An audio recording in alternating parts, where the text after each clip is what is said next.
Nós estamos dando um estudo sobre o livro de Apocalipse e nós estamos falando sobre a grande meretriz.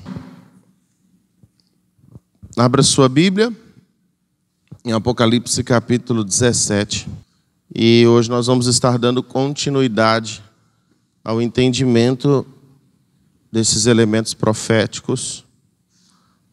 Eu quero dar uma pequena revisão para quem não ficar de fora do entendimento. Vamos lá, Apocalipse 17, a partir do versículo 1 diz: Veio um dos 7 anjos que tem as 7 taças e falou comigo: Vem, mostrar-te-ei o julgamento da grande meretriz, que se acha assentada sobre as muitas águas, com quem se prostituiu os reis da terra e com o vinho da sua devassidão, ou da sua prostituição, foi que se embebedaram os que habitam na terra. Transportou-me o anjo em espírito a um deserto, e vi uma mulher montada numa besta escarlate. Besta repleta de nomes de blasfêmia, com 7 cabeças e 10 chifres. Achava-se a mulher vestida de púrpura e escarlata, adornada de ouro, de pedras preciosas, pérolas, e tendo na mão um cálice de ouro transbordante de abominações e com as imundícias da sua prostituição. Na sua fronte achava-se escrito o nome, um mistério: Babilônia, a grande, a mãe das meretrizes e das abominações da terra. Então viu a mulher embriagada com o sangue dos santos e com o sangue das testemunhas de Jesus. E quando a vi, admirei-me com grande espanto. E o anjo, porém, me disse: Por que te admiras? Dir-te-ei o mistério da mulher e da besta que tem as 7 cabeças e os 10 chifres e que leva a mulher. Então, esse texto aqui é um texto bem misterioso. Tem muitas pessoas que têm medo de ler o livro de Apocalipse por causa de que é um livro que tem muitas figuras tenebrosas. É muita morte, é besta, é o dragão. Parece um filme de Steven Spielberg, né? Estilo Nárnia, estilo Senhor dos Anéis, né? É um filme, é um livro que traz muita ilustração à cabeça das pessoas pelo que se lê. Mas eu digo para vocês que esse livro é um livro literal, mas ele também é um livro profético. Então nem tudo que você lê no livro é literal. Nem tudo que você estuda no livro de Apocalipse, inclusive na Bíblia, nem tudo que você lê na Bíblia você tem que levar para o lado literal. A Bíblia ela é um livro histórico, mas ela também é um livro profético. Amém? Então, quando você lê a Bíblia, ontem mesmo eu estava dando uma explicação para a Duda, para uma pessoa aqui da igreja, sobre a questão da lei, né? Como as leis de Israel se aplicam a nós. Por que as pessoas, né, os cristãos, eles têm tanto como referência Israel, sendo que Israel errou, é uma nação totalmente diferente da nossa. E aí eu estava explicando o porquê disso, porque Deus ele escolheu Israel para ser o modelo de cultura, o modelo de vida para toda a terra. E aí, beleza. Deus, depois que ele enviou Jesus, porque Israel, eles não se alinharam ao propósito de Deus, porque Israel se desviou dos planos de Deus, Deus, ele dá oportunidade para toda a terra, para aqueles que quiserem, através do seu Filho Jesus, poderem se achegar a Deus e fazer a vontade de Deus. Isso não foi mais uma imposição, não é mais uma lei, mas é uma orientação, é a graça de Deus. E através de Jesus, nós hoje estamos na graça, nós que não somos judeus, mas nós somos conhecidos como o Israel espiritual de Deus. Então, se nós somos conhecidos como o Israel espiritual de Deus, a palavra Israel significa príncipe de Deus, nós somos os príncipes espirituais de Deus, nós precisamos pegar então aí o que era literal para Israel, muitas coisas que eram literais para Israel, para nós vão ser espirituais. Amém? Então, por exemplo, Deus falou para o povo de Israel que eles não poderiam comer peixe sem escama. Eu como peixe sem escama. Eu como peixe que não nasceu com escama. Bagre mesmo é um dos peixes que eu como, ele não tem escama, e eu não creio que eu estou cometendo um pecado, segundo a palavra de Deus. Porque essa foi uma cultura dada ao povo de Israel. Mas isso pode me ensinar algo. Por que não comer peixe sem escama? O peixe na Bíblia é a representação de almas. Quando você lê peixe na Bíblia, quando você lê sobre pesca maravilhosa, quando você lê sobre Jesus tirando a moeda da boca de um peixe, aquilo ali era uma representação profética, literal, mas também uma representação profética. A pesca maravilhosa de Pedro, lá em Mateus, lá no início de quando Jesus encontra com ele, era profeticamente declarando que Pedro seria um grande ganhador. Para você ter ideia, a primeira vez que ele pescou com Jesus, vieram multidões de peixes naturais. Mas a primeira vez também que ele lançou a rede espiritual, veio mais de 3.000 peixes, espiritualmente falando. Você está entendendo? Então, o símbolo do cristianismo, qual que é o símbolo do cristianismo? Quem sabe? Um peixe. O símbolo do cristianismo é um peixe. Muitos pensam que é a cruz, mas não. O símbolo do cristianismo é o peixe.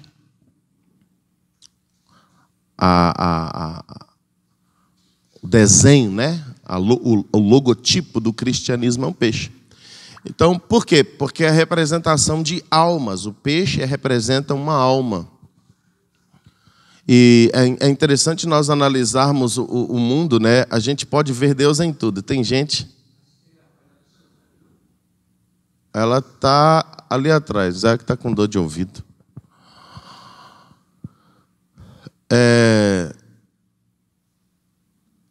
Nós olharmos para a natureza, nós olharmos à nossa volta, tudo mostra Deus, tudo revela Deus para quem tem os olhos espirituais. A Bíblia fala que para o homem carnal, tudo é da carne, mas para o homem espiritual, é do espírito. O que é da carne, o que é do espírito, é espírito. O homem carnal nada discerne, mas o homem espiritual discerne todas as coisas. Então Deus ele não quer que você olhe as coisas apenas com os olhos da carne. Deus ele quer que você olhe também com os olhos do espírito, amém? Por exemplo, se eu vejo uma árvore, eu vejo Deus. A Bíblia compara a árvore como um ser humano. Quando você lê na Bíblia sobre árvore, também está falando sobre o ser humano. A Arca da Aliança, por exemplo, ela foi feita com madeira de acácia revestida de ouro. É a representação de um homem revestido pela glória de Deus. O homem revestido pela glória de Deus, ele é uma Arca da Aliança. Ele é um transportador da presença de Deus. Como o peixe, ele representa a alma, ele representa uma vida. O peixe sem escama fala de uma alma sem proteção, porque a escama é o que protege a carne do peixe. Então, por que Deus ele falou para o povo de Israel, vocês não comerão peixe sem escama? Porque era uma carne contaminada. Fácil de ser contaminada pelas bactérias que existem na água, pelas bactérias que existem na natureza. Assim é o porco. Por que Deus falou para Israel não comer a carne do porco? Porque o porco ele vive no chiqueiro, ele vive no meio de coisa estragada, de comida com bicho. E por isso a carne dele é também uma carne que precisa de um cuidado maior para ser manuseada, alimentada. A gente que é gentil não pode comer carne de porco? Eu comi ontem no almoço e na janta. Gosto de um carré, tocinho de barriga, então. E não está relacionado a algo literal para nós, porque em Israel existem leis cerimoniais e leis morais. E essas leis, muitas delas estão descritas na palavra. São 613 leis cerimoniais e morais, mescladas entre elas. Dentre elas, a alimentação, porque Deus, quando Ele separou Israel, Ele deu diretrizes para a saúde alimentar, para a saúde higiênica. Você sabia que Deus deu orientação até para as mulheres, como que elas vão cuidar da menstruação delas na Bíblia?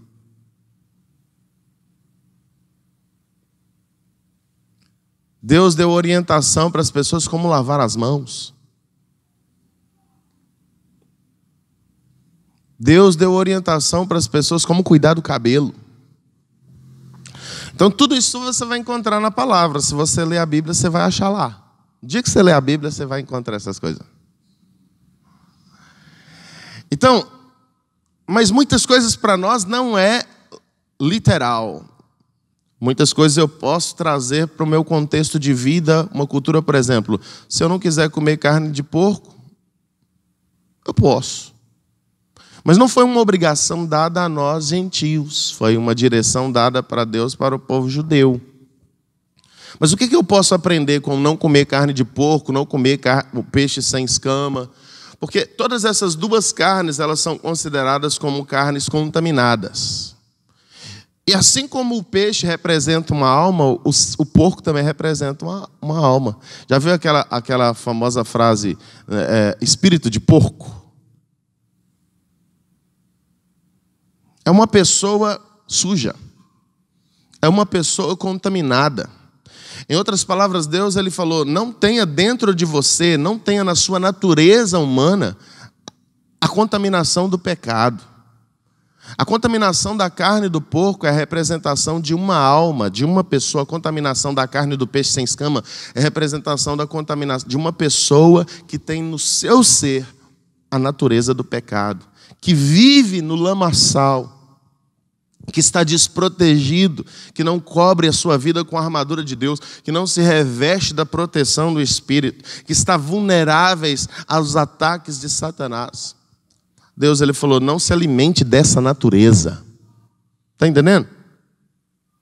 Então aqui, eu poderia passar aqui um mês inteiro, talvez até o ano inteiro, só falando sobre sentidos proféticos na Bíblia. Existem números proféticos na Bíblia, e eu já falei sobre isso. Número 7, número 1, número 2, número 3, número 10, número 4, número 6, número 5, número 6, número 8, os números proféticos, número 40, número 70, todos eles têm um sentido na Bíblia. Número 12, número 14, número 21, todos eles têm um sentido espiritual. Então, o seu desafio para que você possa crescer em Deus não é ser uma pessoa que apenas folheia esse livro. É ser uma pessoa que medita nesse livro. Jesus, ele disse, examinai as Escrituras, porque cuidais em ter nelas a vida eterna, e são delas que de mim testificam. Jesus não falou, leia a Bíblia. Ele falou, examine. E o que é examinar? Quando você vai para um consultório médico e o médico te examina. Ele vai tocando, procurando, fazendo perguntas. Quando você faz um exame de sangue, por exemplo, colhe uma amostra do seu sangue, leva para o laboratório, amplia ali no estetoscópio para ver ali as glândulas do seu sangue, o seu DNA, se tem algum tipo de bactéria, vai a fundo. Em outras palavras, Jesus estava falando para nós que somos cristãos: não leia a Bíblia de maneira superficial. Pegue ela e examine ela, porque quando você vai examinar, você vai encontrar nela vida eterna. Você vai encontrar nela Jesus, de Gênesis a Apocalipse. Você vai entender e compreender coisas que naturalmente as pessoas não conseguem compreender ou entender. A sua vida vai ficar muito mais ilustrativa. Você vai ter muito mais diretrizes da parte de Deus. Vai ter muito mais respostas da parte de Deus. Está me entendendo, irmãos? Alguém tem alguma pergunta até aqui? Alguma contribuição? Então,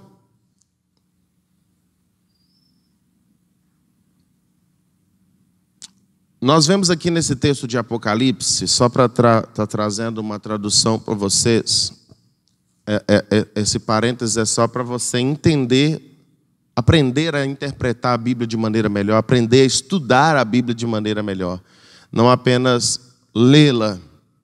Vou ler aqui 10 capítulos da Bíblia. Tudo bem, parabéns, você leu 10 capítulos, mas o que você aprendeu dentro desses 10?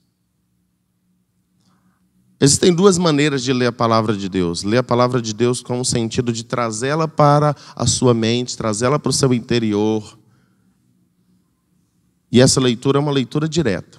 Eu quero ler a Bíblia toda. Eu vou ler sem parar para prestar atenção, sem parar para procurar o texto no original, o significado dali. Eu vou ler. Eu quero ler a Bíblia toda. Mas se eu quero absorver mais do que ela tem para mim, eu preciso parar. Talvez eu vou ler um capítulo só, 2 capítulos só, 3. Ou talvez eu vou ler um versículo, 2 versículos, 3, mas eu vou meditar, eu vou examinar, eu vou entrar a fundo naquele versículo, naqueles 10, naqueles 5 versículos ali. O que esse versículo tem para mim? Por exemplo, hoje na minha meditação foi Romanos 8. E tem um versículo em Romanos 8 que me chamou muita atenção. Falei, cara, que chave que tem aqui. Eu comecei a meditar, comecei a prestar atenção, comecei a ruminar aquilo na minha mente. Falei, rapaz, olha que coisa poderosa que tem aqui. Então, é dessa maneira que você será ainda mais edificado. A leitura edifica, sim, mas a meditação, ela te leva mais fundo. Aleluia. Amém? Então medite na palavra, examine a palavra. Aqui falou sobre alguns símbolos espirituais aqui, sobre alguns símbolos proféticos. Então quando você for ler Apocalipse, não tenha medo de ler. As pessoas que têm medo de ler Apocalipse são pessoas que não conseguem interpretar. Essa besta que ele está falando aqui, que é um monstro, né? Olhando, bicho, um bicho de 7 cabeças e de 10 chifres. Imagina uma besta, um bicho enorme, que dá para uma mulher montar em cima, de 7 cabeças e de 10 chifres. Que bicho feio, que bicho horrível. Mas não está falando aqui de algo literal. Essa besta, esse monstro, não é algo literal, porque monstro é representação de demônio. A palavra monstro significa demônio. Você que gosta de ver filme de monstro aí, ó, tá vendo coisa, vai vendo demônio, tá traindo demônio. Até um desenho bonitinho de monstro. Ali é a representação de um capiroto. Porque monstro, você pode pegar o seu dicionário aí e ver. Significa demônio. Duende. A palavra duende significa demônio da floresta. Eu não vou entrar nesses méritos hoje, não. Só para você ficar com a cabeça assim um pouquinho mais. Aqui ele fala desse monstro, essa besta. E essa besta, na Bíblia, animal em profecia representa rei ou reino. Animal significa rei ou reino. A besta, então, é um rei. Essa besta é um homem. E eu não vou dar as referências bíblicas, se você quiser, depois pega com quem veio na aula passada, ou tem o nosso estudo no YouTube. E a Bíblia fala que essa besta, né, ela tinha 7 cabeças. Cabeça na Bíblia é representação de autoridade, é representação de homem. A Bíblia fala que o homem é o cabeça da mulher. Então, cabeça na Bíblia é representação de homem. Então, essa besta era um homem, era a representação de um homem, mas ele não era sozinho. Ele tinha 7 cabeças, ele tinha outros 7 homens, ou essa besta se dividia em 7 homens que estavam com ele. E esses homens, essas bestas, elas tinham 10 chifres. O chifre na Bíblia é representação de poder ou reino. Então, esses 10 cabeças, esses 10 homens, eles tinham autoridade sobre 10 reinos. Eles tinham poder sobre 10 reinos. E a Bíblia fala que essa besta aqui, ela é uma besta que estava assentada. Vamos ler aqui direito o capítulo 17, só para te dar uma recapitulação e a gente continuar o estudo. Vamos lá, falando da besta, versículo 3. Transportou-me o anjo em espírito a um deserto e vi uma mulher montada numa besta escarlate. A besta era vermelha. Besta repleta de nome de blasfêmias, ou seja, essa besta ou esse homem, o nome dele era cheio de blasfêmia. Ele revelava através da identidade dele blasfêmias. Então é um homem blasfemador. Amém?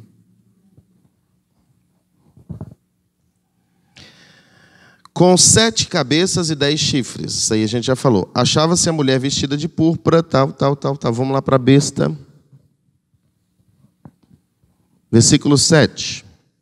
O anjo, porém, me disse: por que admiraste? Dir-te-ei o mistério da mulher e da besta, que tem 7 cabeças e 10 chifres, e que leva a mulher. Versículo 8. A besta que viste era e não é, está para emergir do abismo e caminha para a destruição. Então essa besta era e não é, ou seja, ele era um rei que não é mais.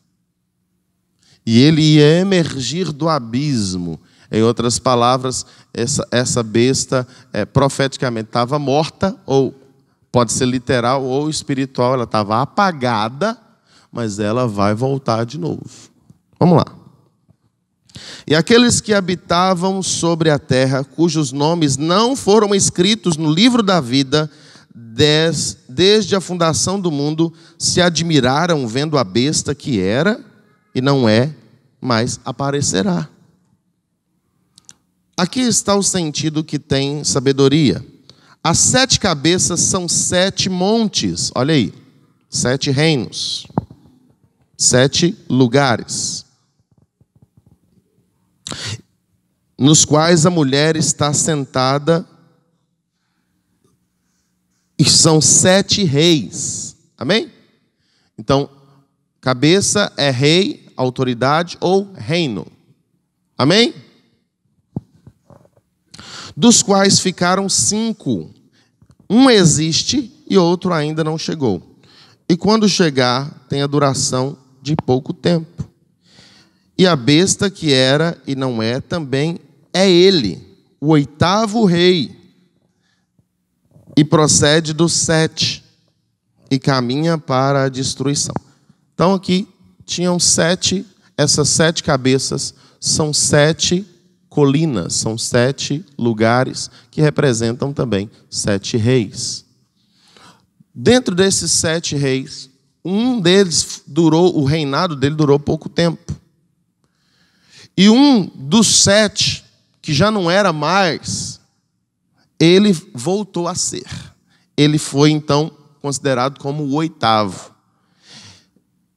E esse 8º rei, essa 8ª besta, essa 8ª cabeça, que era uma das 7, ela veio com um propósito maligno.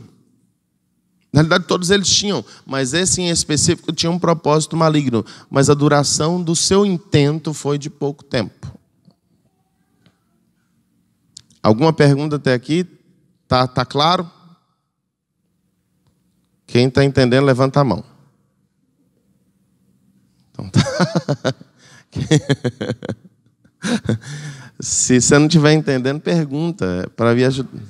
Eu acho que para quem não veio semana passada, então, por isso que eu falei para ver o vídeo da semana passada. Por isso que eu estou dando uma pincelada, mas para você ver semana passada. Você vai falar assim, quem são essas bestas hoje? Vou falar. Talvez eu não consiga falar hoje, mas eu vou falar. Quem são essas bestas que os bichos é besta mesmo? Só ser muito besta para enfrentar Deus. Então vamos lá.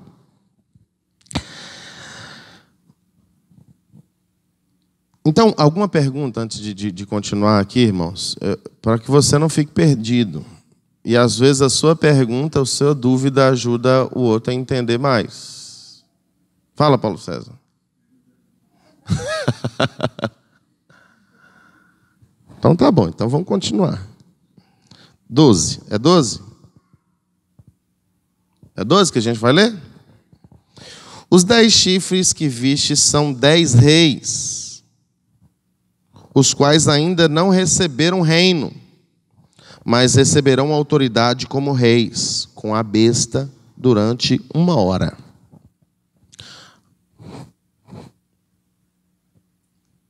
Tempo na Bíblia é representação de ano. Tem estes um só pensamento e oferecem à besta o poder e a autoridade que possuem.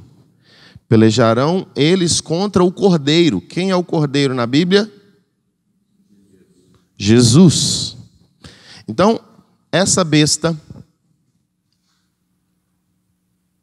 é, no final de contas, um homem só, o 8º. A besta é representação, então, de 7 homens. E esses homens têm autoridade sobre 7 reinos. Cada um no seu tempo. Levantou-se o primeiro, ele tinha autoridade sobre esses 7 reinos. Levantou-se o segundo, ele tinha autoridade sobre esses 7 reinos. Levantou-se o terceiro, ele tinha autoridade sobre esses 7 lugares. Amém? E, enfim, levantou o sétimo. O sétimo, ele teve pouca duração. Um deles teve pouca duração.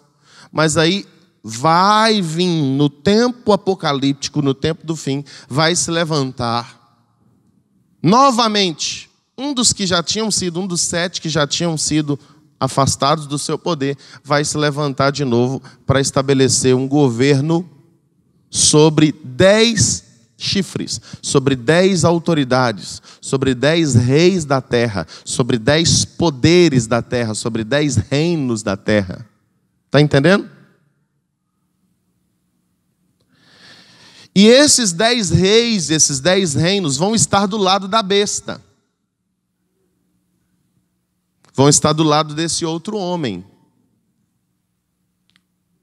Essa besta que ela tem autoridade religiosa. Amém? Essa besta é um homem que tem autoridade religiosa. A Bíblia fala que tinha uma mulher, eu estou falando primeiro da besta, mas agora eu vou entrar na mulher para você entender um pouquinho mais por que ele tem autoridade religiosa. Porque tinha uma mulher assentada em cima da besta. Vocês lembram que a gente leu lá no início? E semana passada eu falei que essa mulher na Bíblia, em profecia, representa a igreja. Quando você ler na Bíblia sobre mulher, está representando aí a igreja. Uma igreja. Eu falei do exemplo das esposas lá dos patriarcas. Sara e Agar, por exemplo, que eram mulheres de Abraão, representam 2 igrejas. Isso você tem que estudar, por isso que eu estou falando que a Bíblia não é só interpretada de maneira literal.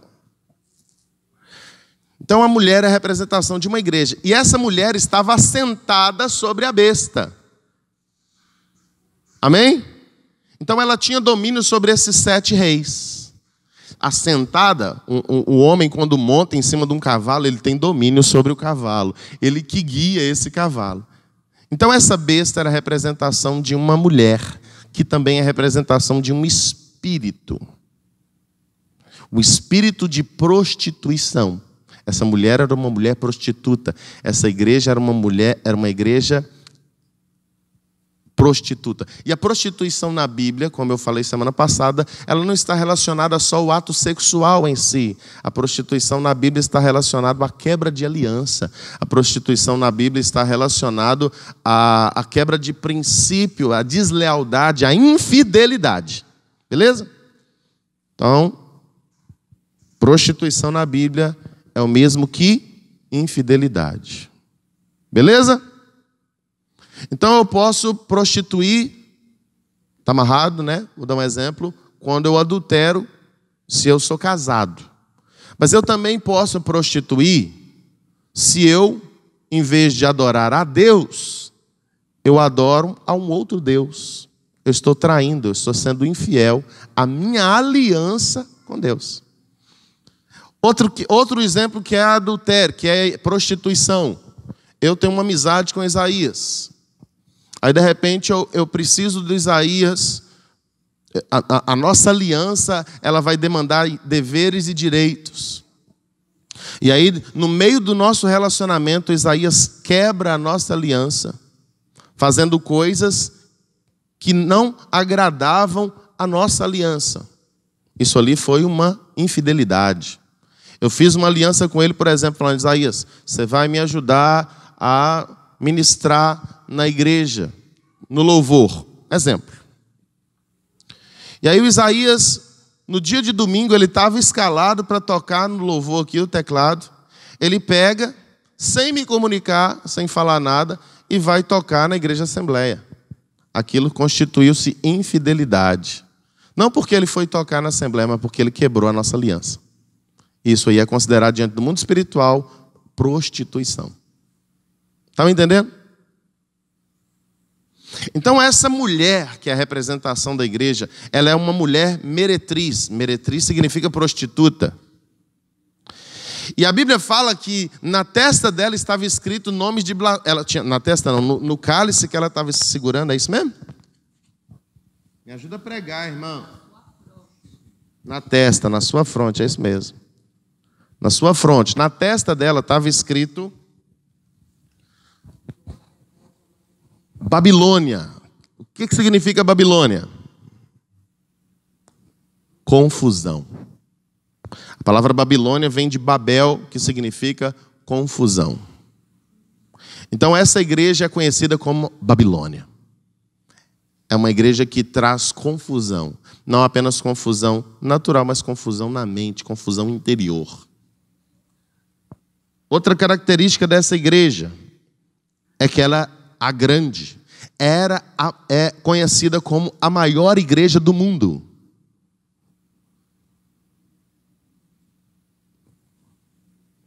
Vamos lá? Mas ela também é conhecida como a mãe das prostitutas, a mãe das outras religiões, a mãe das outras igrejas, a mãe das nascentes de prostituição, das nascentes de infidelidade a Deus. Se é uma igreja, a fidelidade da igreja deve ser a Deus, não é?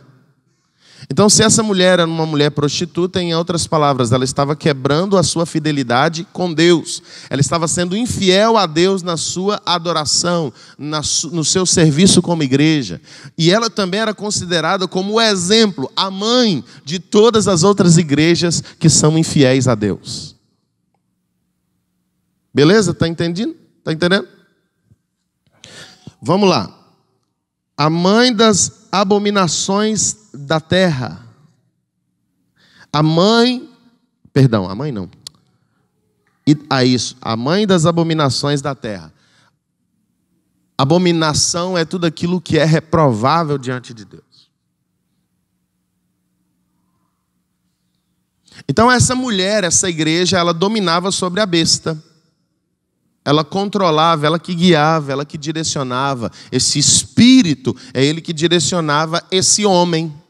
Então esse homem, ele é um homem religioso, porque ele era governado, ele era um rei religioso, porque ele era governado sobre essa igreja.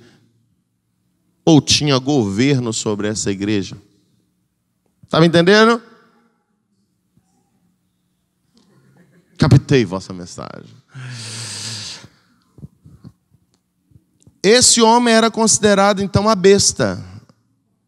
E a Bíblia fala sobre essa meretriz. O tema do nosso estudo é a grande meretriz.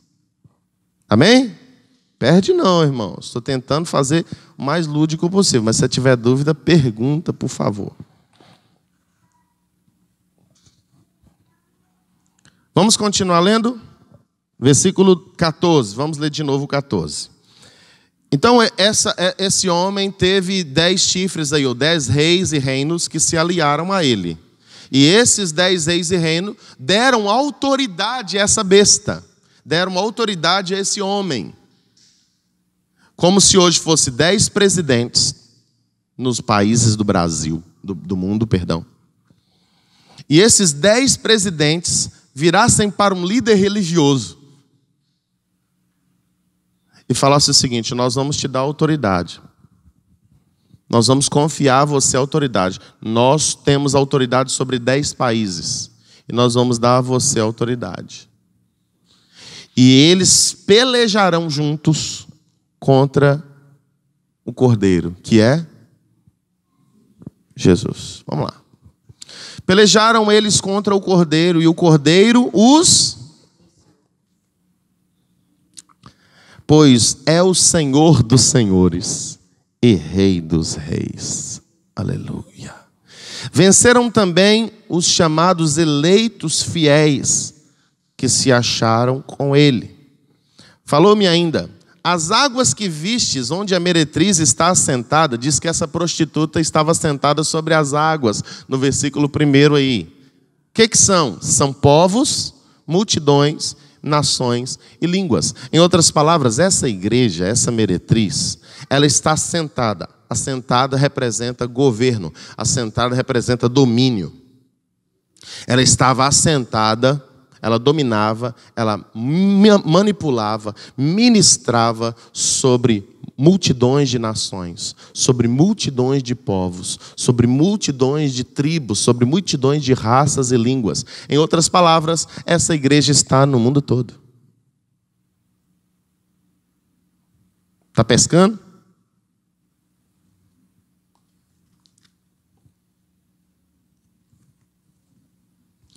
Versículo 16. Os 10 chifres que vistes e a besta, esses odiarão a meretriz. Os 10 chifres que vistes e a besta, esses odiarão a meretriz, e a farão devastada e despojada. E lhe comerão as carnes e as consumirão no fogo. Olha para você ver. No final das contas, Deus vai fazer uma confusão entre os reis e a besta, que vai acabar com a meretriz, com essa igreja, com essa prostituta.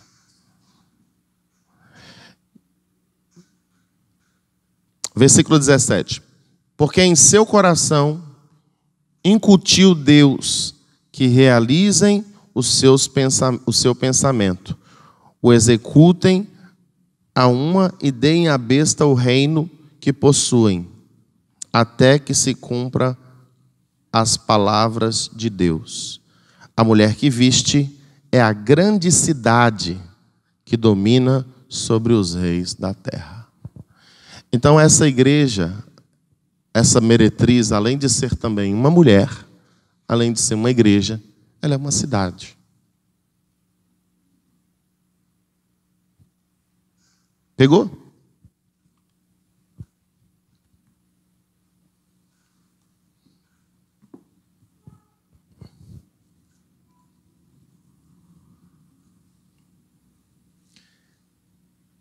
Então vamos lá. Dá uma limpeza aqui. Tem uma prostituta sentada numa besta. Essa prostituta é uma igreja. Por que ela é prostituta? Porque ela é infiel a Deus. Porque ela quebrou a sua aliança a Deus. Através das suas idolatrias.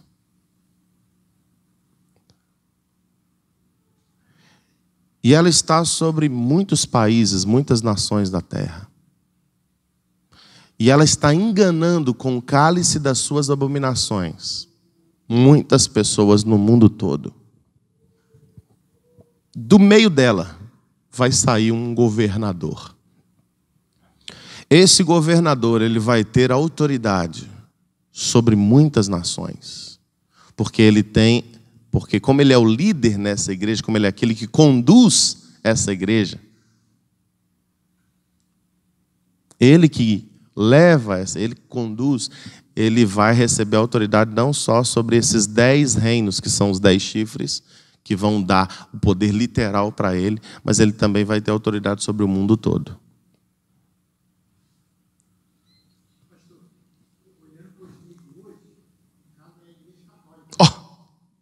Falei nada.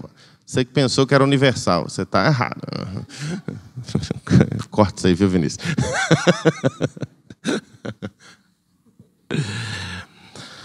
Então, vamos lá. Vamos continuar no raciocínio aí. Então, há um espírito que leva essa mulher... Há um espírito de idolatria, há um espírito de prostituição, de abominações sobre essa igreja que será vencida.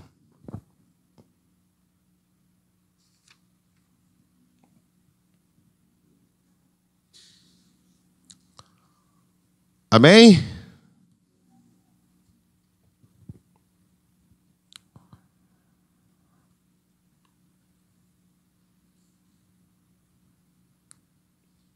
Vamos lá agora.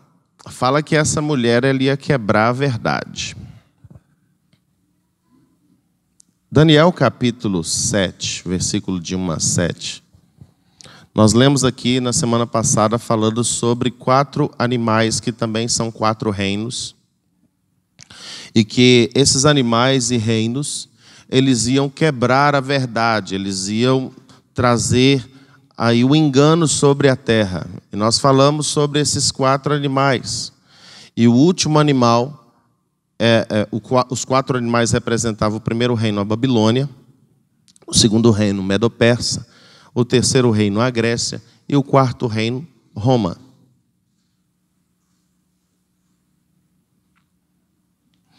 E esse 4º reino seria o último reino. E isso não seria um reino apenas natural, mas um reino espiritual.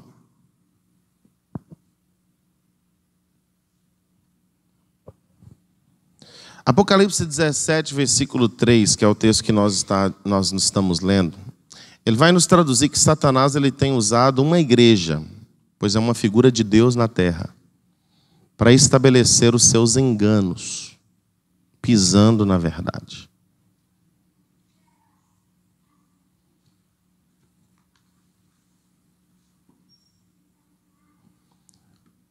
Essa igreja é uma igreja muito rica, como nós falamos semana passada, porque ela está vestida de púrpura, escarlata, que são as cores da nobreza, são as cores reais. A púrpura representa o roxo, que era as túnicas dos reis e das rainhas, e o vermelho também.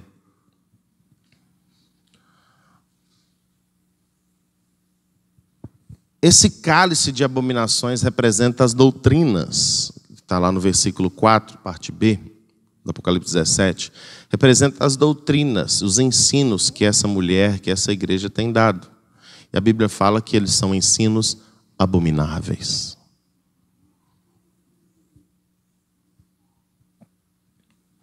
Em Apocalipse capítulo 21, versículo 27, fala que o que pratica abominação não será salvo. E o que são abominações? Abominações, uma coisa abominável é uma coisa que, assim, meu Deus! E as abominações são consideradas diante de Deus quebras de princípios, quebras de valores que Deus deixou. Isso que é abominação. Deus abomina, rejeita, aborrece, não aceita de jeito nenhum. Isso que é abominação. Provérbios capítulo 28, versículo 9, fala que fugir da lei de Deus é abominação. O que é abominação, em outras palavras? É tudo aquilo que eu faço que é contrário à palavra de Deus. E a Bíblia fala que essa mulher estava cheia de abominação.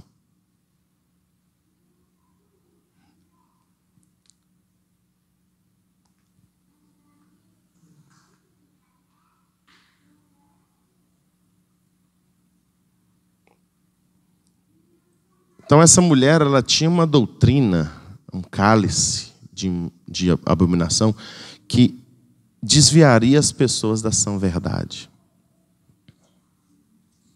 E essa é a estratégia do inimigo, desviar as pessoas da verdade, manipulando elas para que elas acharem que elas estão no caminho certo.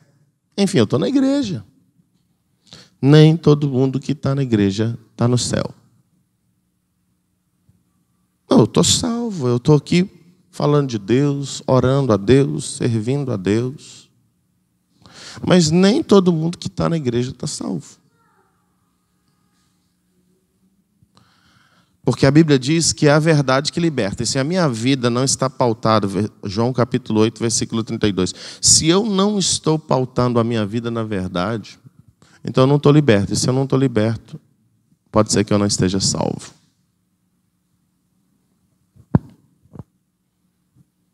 A palavra imundícia, que a Bíblia fala que essa mulher estava cheia de imundícia, em Ezequiel capítulo 36, versículo do 25 ao 27, vai falar que imundícia é o mesmo que idolatria ou dureza de coração.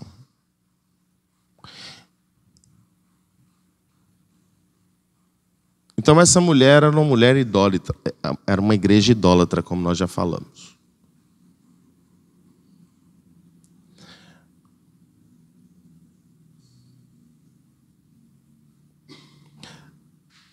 Apocalipse capítulo 2, versículo 9, e Apocalipse capítulo 3, versículo 9, vai falar que nós temos que ter cuidado com a sinagoga de Satanás. Sinagoga era a igreja dos tempos hebraicos, até hoje. Então, em outras palavras, Deus estava dizendo, cuidado com a igreja de Satanás. Satanás tem uma igreja. Oi?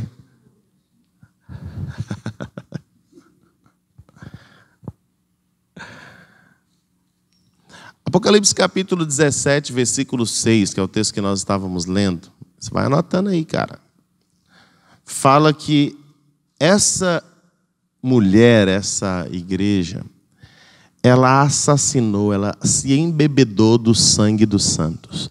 Ela matou muitos cristãos verdadeiros, muitas pessoas que foram separadas para viver a verdade. Essa igreja ela começou a perseguir e perseguiu os santos em Jesus, junto dos fariseus que não aceitavam a verdade de Cristo e por causa da palavra da verdade perseguiram e mataram também Jesus. E futuramente todos os que adoraram a Ele e seguiram a sua verdade. Essa igreja, ela não começou, ela não nasceu há pouco tempo. Essa igreja, ela nasceu há muito tempo. Quando Jesus estava na terra, essa igreja, esse espírito, ele habitou nos fariseus, habitou nos judeus que crucificaram e mataram Jesus, que crucificaram e mataram os profetas. Essa igreja foi a igreja que mais matou e perseguiu cristãos em toda a história. E ela mudou a verdade. Quis mudar a verdade. Essa igreja, por um tempo, ela se casou com o Estado. E esse é o propósito dela no futuro, a união com os países estabeleceu o seu domínio sobre toda a terra.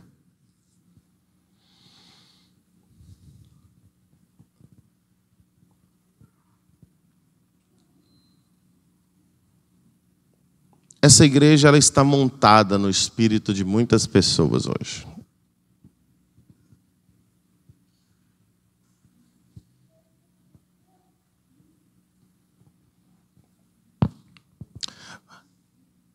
Agora vamos traduzir aqui quem é essa igreja e quem é essa besta. Que muitos aí já pescaram mesmo. No versículo 9 de Apocalipse 17, fala que essa besta ela tinha 7 cabeças, que também são 7 montes. Então essa igreja ela está estabelecida sobre uma região onde tem 7 montes. E lá em Daniel capítulo 7 vai falar dos 4 animais e que o último animal de governo na terra seria Roma. E Roma, ela é conhecida na história como a cidade das 7 colinas, dos 7 montes, em outras palavras. Então essa igreja está em Roma e essa besta, em outras palavras, era um rei ou um governador que dominava sobre Roma.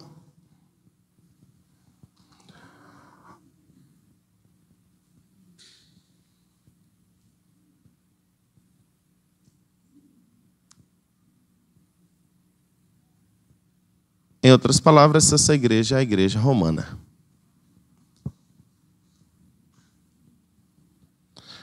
A igreja que se ajuntou com o Estado, com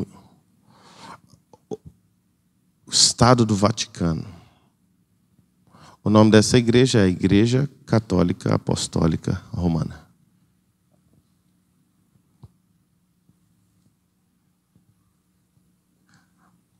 Essa é a igreja que o inimigo, com o seu engano, tem usado para pisar a verdade.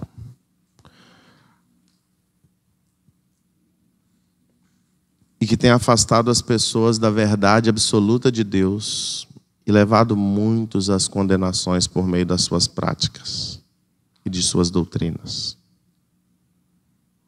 E a Bíblia diz que do meio dela surgirá uma besta, um governador religioso para o mundo inteiro,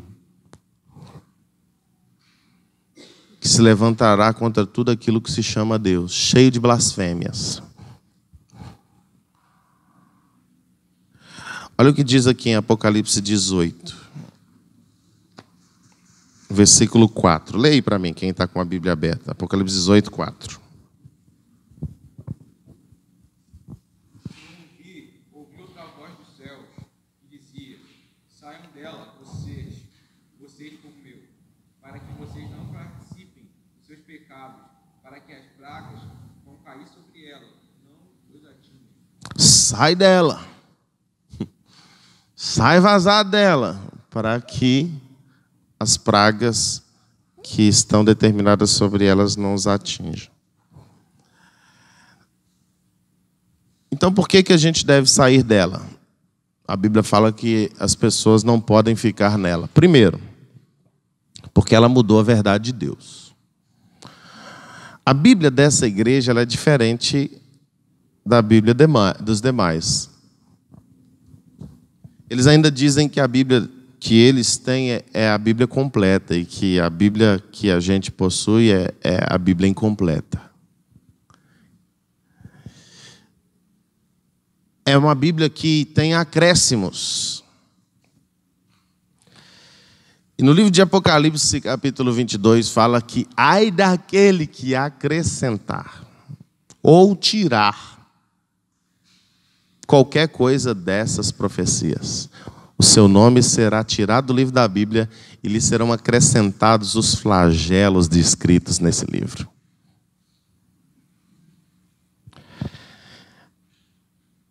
Então,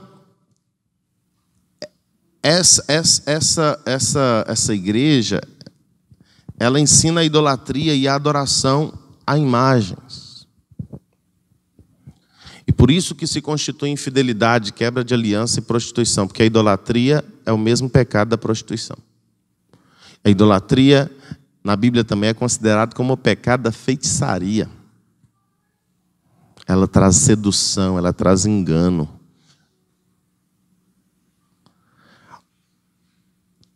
A Bíblia dessa igreja, ela tem 7 livros a mais, que são chamados livros apócrifos.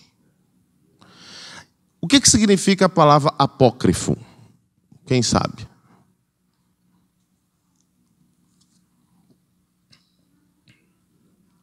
A palavra apócrifo significa não aceito. A palavra apócrifo significa aquele que não se encaixou no padrão. Então, esses 7 livros que essa igreja ela tem a mais dentro da Bíblia, para você ver, a pessoa falando, eu estou lendo a Bíblia, eu tenho uma Bíblia. Esses 7 livros que tem a mais, por que eles são apócrifos? Por que eles não foram aceitos? Quando a nossa Bíblia ela foi feita primeiro, lá no livro de 1 Pedro, capítulo 2, se eu não me engano, vai falar sobre as Escrituras, que ela foi um livro divinamente inspirado por Deus, escrita por homens santos, não por elucidação humana, mas eles foram inspirados pelo Espírito de Deus. Então, muito o contrário do que muitas pessoas falam, por que eu vou acreditar na Bíblia? Foi um livro escrito por homem, comedor de feijão igual eu e você. Cara, você fala que Moisés era comedor de feijão igual eu. Falar que o apóstolo Paulo. Se falar que Daniel. Se colocar esses caras num lugar comum como o nosso, né? Porque eu me considero muito abaixo desses homens. Eu estou cometendo um pecado. E mesmo assim, esses caras, eles não escreveram da cabeça deles, eles escreveram totalmente inspirados pelo Espírito Santo de Deus. Mas mesmo assim, foi-se levantado um concílio que foi dado o nome de cânon. E esse cânon era formado por 70 anciãos, 70 homens aprovados pelo povo e pela religião, pelo cristianismo. Que eles iriam examinar as Escrituras e, de acordo com a sua igualdade nos ensinamentos e nos princípios, é que entraram então 66 livros da Bíblia, porque antigamente não era dividido por livros, eram cartas. A palavra Bíblia, ela vem do original biblos, que significa biblioteca. Porque, ou coleção de livros, é um livro que dentro dele tem vários outros livros. Para ser mais preciso, quantos? 66 livros. E antigamente não era dividido por capítulos, era um só. Era uma carta só inteira. Por que foram divididos por capítulos? E também por versículos, para que ficasse mais fácil a sua leitura, para que você conseguisse pausar, para que você conseguisse... Mas a leitura correta do livro, ela é contínua. Existe inclusive a Bíblia em ordem cronológica, porque existem muitos profetas que viveram no mesmo tempo, mas os seus livros foram colocados dentro da montagem da Bíblia em locais diferentes. Então, por exemplo, Neemias, Esdras, Ageu, Zacarias, eles viveram no mesmo tempo. Só que Esdras e Neemias são livros que estão juntos lá. Esther também são contemporâneos. Jeremias, Daniel são contemporâneos, só que os livros deles estão separados na Bíblia. Eles não estão dentro de um único contexto. E na Bíblia cronológica você vai ver capítulos de Daniel dentro do capítulo de Esdras, de Esther, para que você leia como se fosse uma história contínua. A Bíblia ela foi pegada livros separados e ela foi constituída esses livros separados exatamente para ficar mais fácil de você receber a mensagem que aquele autor, que aquele escritor daquele livro, que o autor da Bíblia é Deus. Aquele escritor quis transmitir. Então, a Bíblia ela tem 1182 capítulos e 3.000, e agora eu não me lembro certinho de versículo. 3.000, quem lembra? Não lembro. 3.000 alguma coisa. 1182. Deixa eu ver se eu tenho aqui escrito.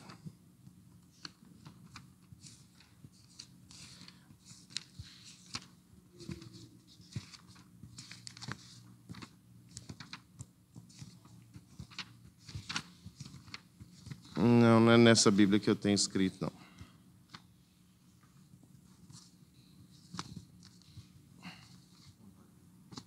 Conta aí para nós. Quantos versículos tem? Então, ela foi dividida assim para auxiliar os leitores. Então, isso foi estabelecido pelo cânon bíblico, na hora da separação ali. E os livros que foram considerados, que não estavam dentro de um contexto padrão, de um contexto geral, de um contexto que concordasse com o restante da Bíblia, eles foram considerados não aceitos. Eles foram considerados apócrifos. E aí, a igreja... Oi? 31.103. E aí, a igreja romana, ela incluiu dentro da sua Bíblia mais outros 7 livros e alguns acréscimos no livro de Daniel, no livro de Esté e no livro de Ruth. Lá no livro de Daniel, por exemplo, tem história que eles incluíram, a história de Bel e o dragão. É um diálogo entre um homem chamado Bel e um dragão. E dragão na Bíblia é a representação do diabo. Toda vez que você vê um dragão na Bíblia, é a representação do diabo. Então, você tem blusa de dragão aí, gosta de dragão, isso não é um bom instrumento para você carregar, não. Tem um dragão lá na estante, lá de casa, mata esse demônio.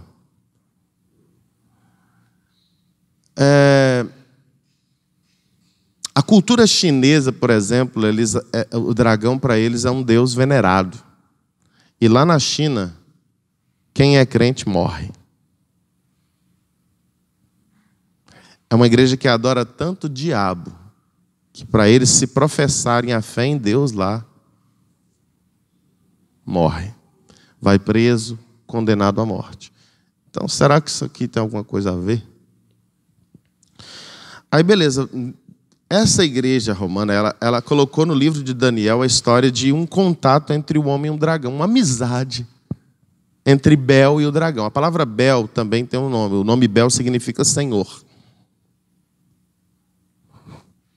Então, é o contato de uma pessoa que tinha autoridade e o dragão, e o Satanás. Nos 7 livros considerados apócrifos, esses 7 livros, eu vou tentar lembrar eles aqui agora. 1ª e 2ª Macabeus, Judite, Tobias, Baruque, Sabedoria e Eclesiástico. Não é Eclesiastes, é Eclesiástico. São esses 7 livros. Esses 7 livros fazem parte da história de Israel. São pessoas que viveram na história no tempo judeu, no tempo hebreu. Só que dentro desses livros tinham histórias, tinham atitudes dessas pessoas que não agradavam a Deus, que eram princípios abomináveis diante de Deus. Um deles era consulta aos mortos. Ensinava a consultar os mortos. Idolatria. Fala sobre vingança, aprovando a vingança entre pessoas. Então, por isso, ó, pra você ver, por causa de um princípiozinho dentro do livro, ele não foi aprovado dentro do cânon.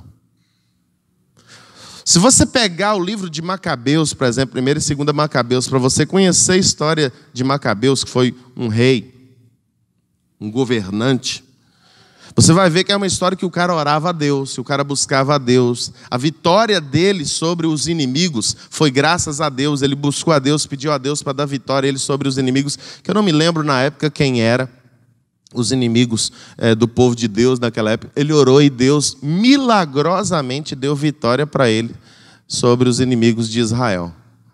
Mas dentro do livro de Macabeus você vai encontrar princípios ali que vão contra os princípios que Deus ensinou.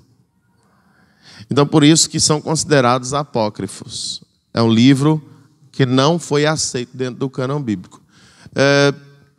Todos esses outros livros, o que eles fizeram lá nos 10 mandamentos? Nos 10 mandamentos eles mudaram a verdade. Eles pegaram o segundo mandamento, que é não farás imagem de escultura, não se prostre diante delas, né? Nem no que há no céu, nem no que há na terra, nem no que há debaixo da terra, nem sobre criatura humana. Não façam nem se prostre diante delas. Para que eles defendessem a sua tese, eles tiraram esse versículo. E lá no 10º mandamento, que é não cobiçarás o campo do seu irmão, a mulher do seu irmão, o jumento do seu irmão, eles dividiram esse versículo aí em 2, para ficar então 10 mandamentos. Tiraram salmos que falam sobre a idolatria. Então, literalmente, eles pisaram na verdade e mudaram a verdade. Mudaram, tiraram e acrescentaram. E com esses ensinos tem enganado o mundo. Hoje essa igreja é a grande, é considerada a maior igreja do mundo. O líder dessa igreja, ele pode entrar em qualquer país do mundo. Inclusive nos países que há perseguição contra os cristãos. Porque não está relacionado apenas a uma religião, está relacionado a um espírito que vai, através dele, dominar toda a terra.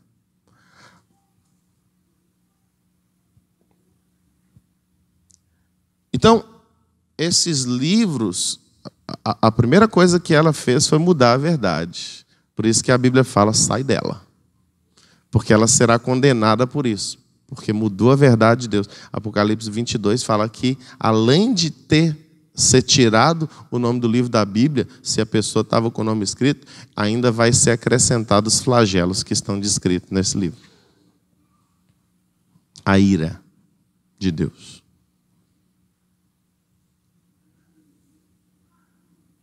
Por isso que existe o dia dos finados, e no dia dos finados essa igreja ela ora para quem morreu, pedindo a Deus para livrar ela do purgatório, sendo que o purgatório só existe na Bíblia romana. Essa é uma doutrina criada pela igreja romana. O purgatório não é algo que existe. A Bíblia fala lá no livro de Hebreus que ao homem... Hebreus ou Eclesiastes? Está num dos dois. Que ao homem está competido morrer uma vez só. E depois disso vem o juízo. Oi? Hebreus 9, 27. Obrigado, pastor Bruno. Por isso que é bom ter um pastor a mais. Né? Hebreus 9, 27. Ao homem está competido morrer uma vez só, vindo depois disso o juízo. Para eles não. O homem morreu, ele tem a oportunidade de ficar ali um tempo de castigos no purgatório, pagando pelos pecados dele lá no purgatório, e depois da morte ele ainda tem a opção ainda de ser salvo. No tempo do domínio, porque teve um tempo que essa igreja governou sobre a terra, no tempo em que muitos cristãos foram mortos, eles vendiam indulgências. E o que eram indulgências? Era uma carta dada pelo líder religioso, dizendo que a pessoa que tinha morrido poderia ser salva. Ou aquele que estava vivo, ele podia comprar um terreno no céu. Era um tipo um negócio de documento de terreno. Certidão? Não. Escritura. Tipo uma escritura de um pedacinho do céu para ele. O Papa vendia. E aí eles pagavam, as pessoas pagavam para receber aí, tanto de quem estava vivo quanto de quem estava morto. Não, o fulano morreu e ele morreu na cachaça, ele morreu, estava numa macumba, mas independente ele morreu. Me dá aí, eu vou pagar aí 10 mil reais, me dá aí uma escritura aí que eu vou comprar um pedacinho para ele lá no céu. Não tinha acesso à Bíblia. Inclusive até hoje, muitas das igrejas romanas, elas não dão acesso, não incentivam as pessoas a ter acesso à palavra. Quem aqui já foi dessa igreja? Quando vocês vão nessa igreja, normalmente eles dão uma cartilha da mensagem da missa, da noite. Ninguém leva a Bíblia, porque lá já vai ter a cartilha.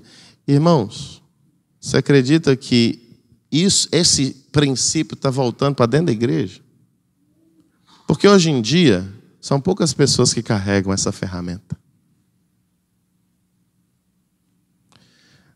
Estão trocando por isso aqui. Isso aqui nunca vai substituir isso aqui. Nunca. Isso aqui te identifica como um soldado. O celular no bolso. Você quer ser crente 007? Disfarçado. Você nunca vai conseguir a carinha do Tom Cruise. Deus, Ele quer que nós venhamos defender a verdade. Irmão, não se esconda. A Bíblia fala que aquele que se envergonhar de mim na terra, eu me envergonharei dele na eternidade. Mas não é nem vergonha. É porque é mais fácil, pastor. É porque eu não tenho dinheiro para comprar a Bíblia. Eu tenho dinheiro para comprar um sapato, tenho dinheiro para comprar um celular novo, tenho dinheiro para comprar um celular novo que custa às vezes 2.000, 1.000 e tantos reais, mas não tenho dinheiro para comprar uma Bíblia que às vezes custa 20 conto. Mas tem dinheiro para comprar um podrão, um hambúrguer artesanal, uma pizza. Se deixar de comprar uma pizza, você consegue comprar uma Bíblia. Se você deixar de comprar uma camisa, você consegue comprar uma Bíblia. Se você deixar de comprar mais um tênis, você consegue comprar uma Bíblia de estudo top e ainda sobra dinheiro. As pessoas investem pouco nisso aqui. E por isso que elas não crescem em Deus e não recebem mais de Deus. Se o seu investimento fosse mais na sua vida espiritual do que na sua vida natural, você estaria muito maior, espiritualmente dizendo. As pessoas investem para viajar com a família, mas não investem para ir num congresso. Irmão, só esse ano eu estava contando com a Sueli, só esse ano, até o mês de setembro, eu já participei de 9 congressos. Por que eu sou pastor da igreja? É porque eu procuro investir na minha vida espiritual o máximo que eu posso. E eu sou assim desde que eu me entendo por gente. Para ser mais preciso, desde os 13 anos de idade. Antes disso, eu nunca perdi um culto. Meus pais me levaram para a igreja, eu tinha 4 anos de idade. Eles se batizaram, eu tinha 4 anos de idade. E desde que eu tenho lembrança da minha vida, eu fui criado dentro da igreja, no Evangelho. Orando, lendo a palavra, buscando a Deus. Se você não fazer isso, você vai continuar apenas sendo um músico. Vai continuar apenas sendo um diácono, um presbítero. Vai continuar apenas sendo um membro de igreja. Deixa eu te dizer, Deus tem mais para você. Não abandone a verdade. Não troque a verdade. Não troque a Bíblia por um aplicativo do celular. Mas não é o aplicativo da Bíblia? É. Mas está no celular. Chega a mensagem do WhatsApp, você larga a Bíblia para ler a mensagem do WhatsApp. Mostra ali uma notificação do Instagram. Olha. Alguém te liga, você desliga, sai do aplicativo da Bíblia para atender o celular. O diabo, ele está seduzindo as pessoas para que elas tenham uma Bíblia não mais como... Isso aqui, daqui uns dias, irmãos, vai ser extinto da terra. Já viu o filme O Livro de Eli? Você não viu o filme O Livro de Eli? Eu te incentivo a ver. não tinha mais Bíblia na terra. Só tinha uma Bíblia na terra. E esse cara defendeu, guardou essa palavra com unhas e dentes até levar ela no seu destino para que ela seja novamente reproduzida. É uma pessoa que dá a vida pela palavra. Vai ter um dia, a Bíblia fala isso no livro de Amós, capítulo 8, que haverá um dia que haverá fome e sede na terra. Não fome de pão e nem sede de água, mas fome e sede da palavra de Deus. Andarão errantes de um lugar para o outro e procurarão a palavra, mas não a encontrarão. O diabo está querendo excluir isso. Uma coisa mais fácil é acabar com o aplicativo.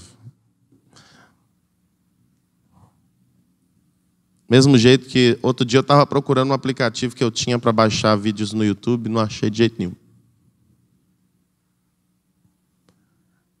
O inimigo está fazendo com que as pessoas troquem a palavra de Deus. E o Eli falou que a Bíblia que ele tinha, parece que ele encontrou, né? Era isso.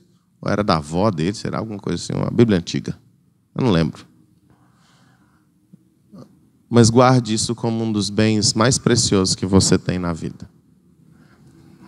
Essa igreja, ela fez isso. E não foi a igreja, foi o Espírito.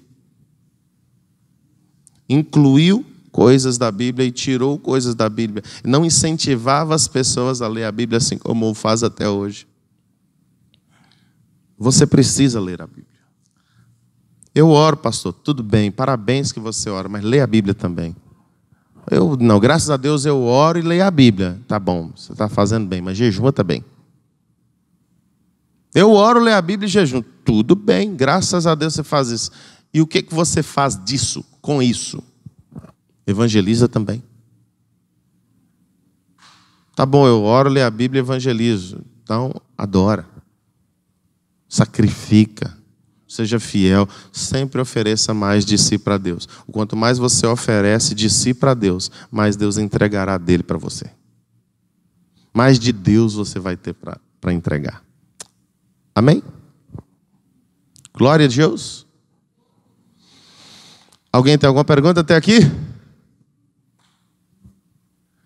Hoje nós falamos então de quem é essa igreja. Depois nós vamos falar de quem é essa besta, mas com mais detalhes.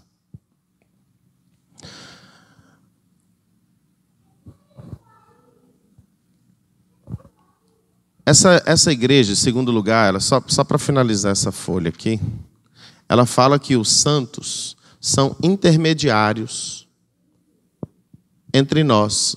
Se eu quiser falar com Deus, eu tenho que ir primeiro a um santo. Eu tenho que acessar primeiro a Ele, e Ele que vai interceder ou intermediar a minha causa diante de Deus. O contrário do que diz a palavra em 1 Timóteo, capítulo 2, versículo 5. A palavra do Senhor em 1 Timóteo, capítulo 2, versículo 5 diz: porque só há um Deus, só há um Senhor, só há um em que nós devemos, só há um mediador entre Deus e os homens. Só há um mediador, só há um intermediador, só há um intercessor, que é Jesus Cristo. Eu lembro de uma música do Nelson Ned, que ele cantava assim: não é Paulo, não é Daniel, nem Maria e nem Isabel, nem Isaac, nem Jacó, nem Abel e nem não sei o quê.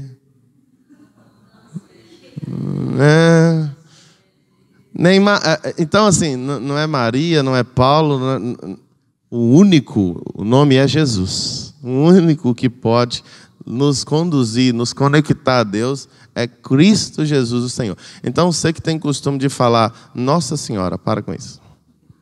Ave Maria, para com isso. Porque Senhora é aquela que tem autoridade e governo sobre a sua vida. Senhor é todo aquele que tem governo e autoridade sobre a sua vida. Então quando você chama essa memória, porque acabou se tornando, não menosprezando a pessoa de Maria e o legado que ela deixou, mas por causa da idolatria. Como que surgiram os santos? Os santos surgiram através disso aqui, ó. Como que surgiu a idolatria aos santos? Começou lá em Maria, em Pedro. Pedro, Jesus, ele falou o seguinte, ó: tu és Pedro e sobre essa pedra edificarei a minha igreja. Se você for analisar no original, Deus não estava falando que Pedro seria a pedra fundamental da igreja. Não. Ele falou: tu és o Cristo, o Filho do Deus vivo. E isso é uma pedra.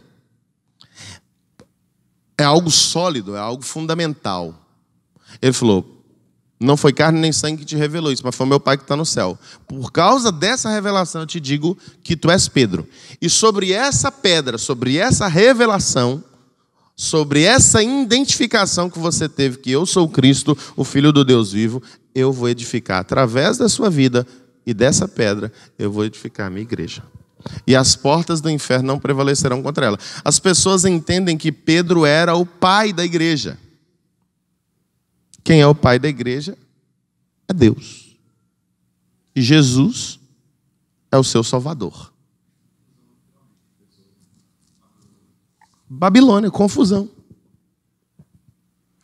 Porque eles falam que Pedro foi o primeiro papa. A palavra papa significa pai ou papai. Ele foi o primeiro papa da igreja, ou o primeiro pai da igreja. E quando Pedro morreu, eles pegaram ali os ossos de Pedro, colocaram ali dentro de um lugar e as pessoas começaram a ir orar a Deus através dos ossos, do túmulo de Pedro. Pedir a Deus, pedir a Pedro, porque Pedro foi um grande líder. Eles começaram a ir até ele, ir até os restos mortais, a memória dele, e pedir a Deus o crânio de Pedro, pedir a Deus através de Pedro para salvar, para curar e para operar, fazer coisas. E aí o que aconteceu? Muitas coisas começaram a acontecer, muitos milagres, muitas curas, muitas portas abertas. E aí as pessoas começaram a ver que aquilo funcionava. Mas quem fez isso? Foi Deus. A Bíblia diz que o diabo, ele tem poder de prodígios e sinais. E para enganar os crentes, ele se transforma até em anjo de luz. Você já viu pessoa que foi na macumba e deu testemunho que foi curada através da macumba? Já viu pessoa que foi, pediu para fazer um feitiço para tirar? Muita gente, irmãos. Você quer saber de uma coisa? O diabo, ele também tem poder para curar.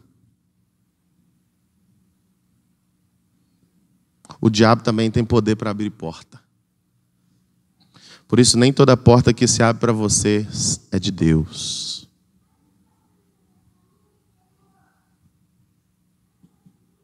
Amém? Nossa, é de Deus. Deus abriu uma porta para mim. Outro dia veio um irmão falando que Deus abriu uma porta para ele. Um serviço que ele trabalhava à noite e que de segunda a segunda não dava para ele mais frequentar a igreja. Eu falei: isso aí não foi Deus que abriu para tu, não. Como assim, pastor? Eu estava orando. Deus abriu a porta, estava jejuando. Eu agora, para receber um emprego, eu arrumei um emprego. Você está falando que não é de Deus. Eu falei: não é de Deus. Isso aí foi o cão que abriu uma bandeja para você, essa porta aí. Sabe por quê? Porque você está voltando para a presença de Deus. Qual que foi o resultado final? Hoje o menino está na bebida. Foi membro aqui da igreja. Hoje está na bebida. Está no mundo perdido. Todo atolado no lamaçal do pecado. Por causa de uma porta que o diabo abriu. Como que eu sei que a porta é do diabo e como que eu sei que a porta é de Deus? As portas que Deus abre sempre te levaram para Ele. As portas que o diabo abre sempre te levaram para distante de Deus. Você vai ganhar 2 milhões de reais. Mas se for uma porta que o cão abriu, o que adianta ganhar o mundo inteiro e perder a sua alma?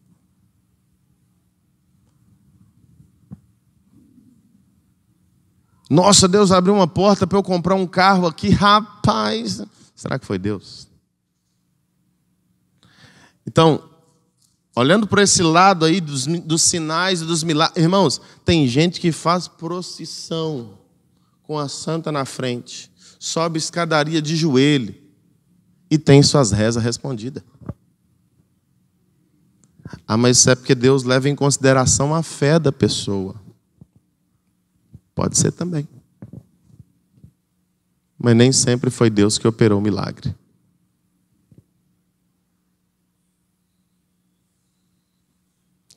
Porque como que a pessoa, o mundo, irmãos, é o mundo inteiro. A Bíblia fala que essa prostituta está sentada sobre muitas multidões de povos da terra. Como que o mundo inteiro seria seduzido por isso se não houvesse coisas palpáveis que testemunhassem que isso era algo legal?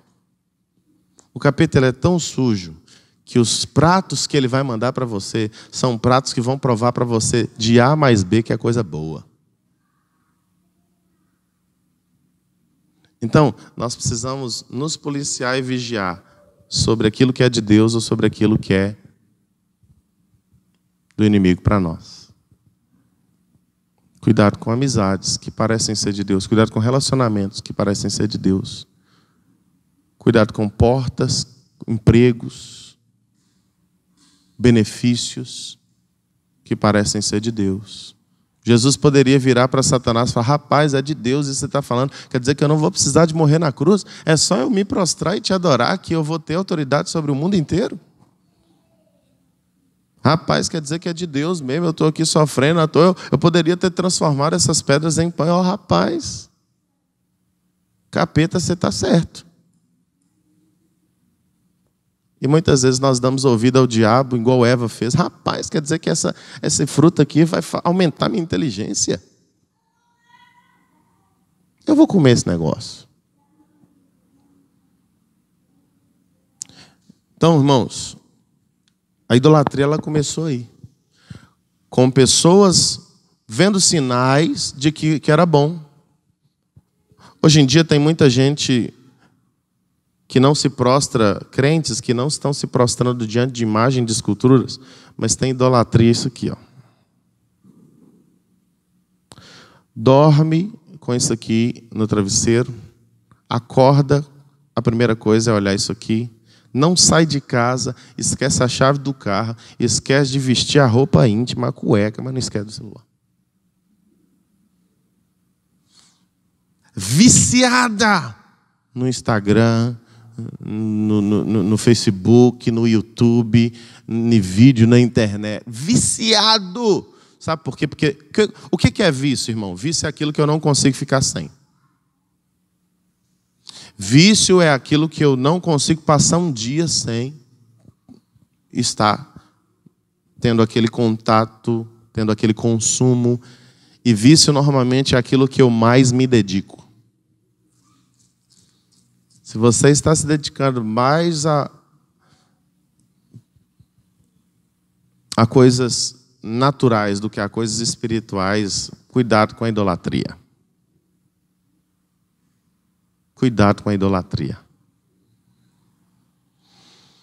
Tem pessoas que idolatram o seu carro, tem pessoas que idolatram o seu trabalho, tem pessoas que idolatram a sua beleza, o seu cabelo.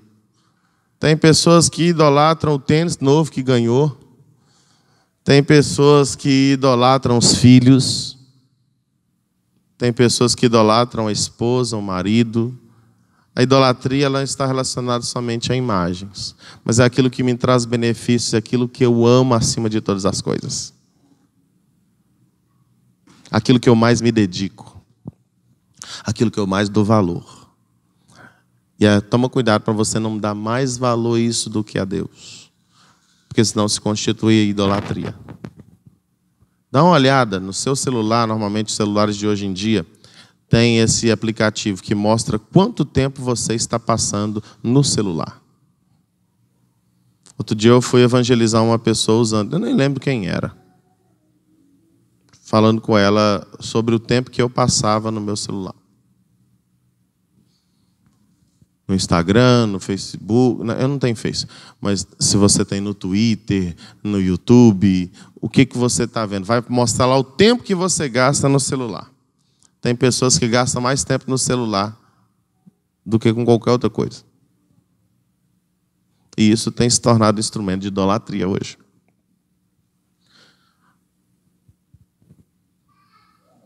Nós precisamos tomar cuidado, porque esse espírito, por isso que eu não falei que ele está apenas na igreja, e porque ele existe antes da igreja. Esse é um espírito que está sondando e enganando, é o espírito do engano, desde o jardim do Éden. E ele vai criando de tempo em tempo estratégias, já que ele não conseguiu convencer você a se prostrar diante de uma imagem, ele vai ministrar na sua mente, no seu coração, para que você seja um infiel, um idólatra, um prostituto em outra área. Existem pessoas que idolatram o seu ministério. Existem pessoas que idolatram outro ser humano, um cantor, um ator, é meu ídolo. A gente precisa tomar cuidado para que a idolatria ou a prostituição, ela não ache espaço em nossos corações. E o segredo para que nós não venhamos cair é orar e vigiar e também meditar na palavra. Porque cuidamos em ter nela a vida eterna e são elas que vão testificar sobre Jesus. Aleluia! Por hoje é só, pessoal. Semana que vem, nós vamos estar falando aqui mais sobre algumas características dessa igreja e por que nós devemos fugir dela. E depois nós estaremos falando sobre essa besta. Quem é, como identificar e como auxiliar as pessoas a não serem seduzidas, enganadas. Eu não tenho que chegar para os outros e falar para eles, você é da igreja romana, sai daí logo, porque o capeta vai te pegar. Não, tem que ter uma estratégia, sabedoria de como evangelizar as pessoas, sabedoria de como instruir. Eu estou falando isso para que vocês tenham um entendimento e conhecimento, principalmente sobre o Apocalipse. Esse estudo vai ajudar vocês a enxergarem muito mais coisas na Bíblia, e principalmente no livro de Apocalipse. Aqui vai falar de duas bestas, uma besta que emerge do mar e uma besta que emerge da terra. Essa besta aqui é uma besta que tem governo religioso. Existe outra besta que tem governo político. Essa é o anticristo. E depois nós vamos falar sobre ele. Amém? Coloque sobre seus pés.